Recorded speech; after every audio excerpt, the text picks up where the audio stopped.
Hamnet Shakespeare was the only son of the legendary playwright William Shakespeare, and his tragic passing at the age of 11 remains one of English history's most haunting and uncertain mysteries, with the circumstances surrounding his death being largely unclear, leading to much speculation and rumor regarding the death of young Hamnet.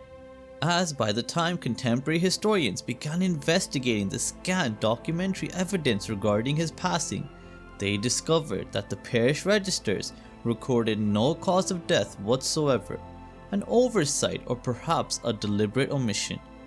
Well, in this video we will be doing a deep dive into the major theories regarding the passing of Hamnet Shakespeare, examining why the most popular explanation is actually wrong and what his true cause of death may have been. But before we begin, don't forget, if you want to find out more about the deaths of some of history's greatest figures, then subscribe to my channel, Historical Exit. The most popular and widely accepted discourse in regards to the passing of Hamnet Shakespeare is that he may have perished from the bubonic plague, and the primary reasons behind this thinking are based on the fact that England experienced devastating plague outbreaks throughout the 1590s, with the disease typically peaking in late summer, precisely when Hamnet died in August 1596. This theory has been popularized extensively through Maggie O'Farrell's acclaimed 2020 novel Hamnet, a Novel of the Plague, and its recent film adaptation, which depicts the boy's death as resulting from plague contracted when his sister Judith accidentally brings the contagion home.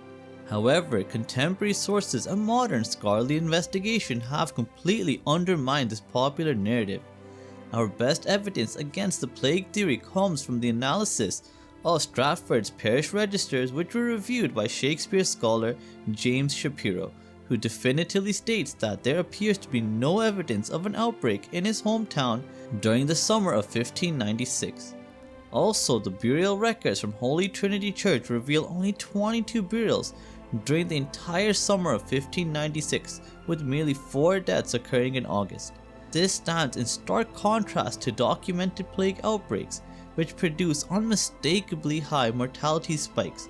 For example, during the 1564 Stratford plague outbreak, September alone recorded 84 deaths. So, if the plague didn't kill Hamnet, what did? Well, many historians and medical professionals suspect that the more probable cause behind Hamnet's early death is most likely to be dysentery, typhus, or another type of common infectious disease. The primary reasons for this theory are based around the astronomically high child mortality rates of 16th century England, where approximately 30 to 40% of children died before reaching their first birthday and only 60% survived past the age of 10. Historian Peter Ackroyd has specifically suggested that dysentery, known in the period as the Bloody Flux, could have afflicted Hamnet, highlighting that the disease ravaged Stratford during this era with devastating effects on children.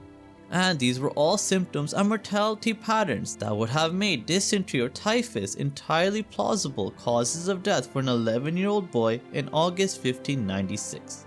However though, there's also a third little discussed but fascinating discourse that also needs to be considered when discussing the death of Hamnet Shakespeare, and that is he may have suffered from complications related to being the weaker twin during their mother's pregnancy.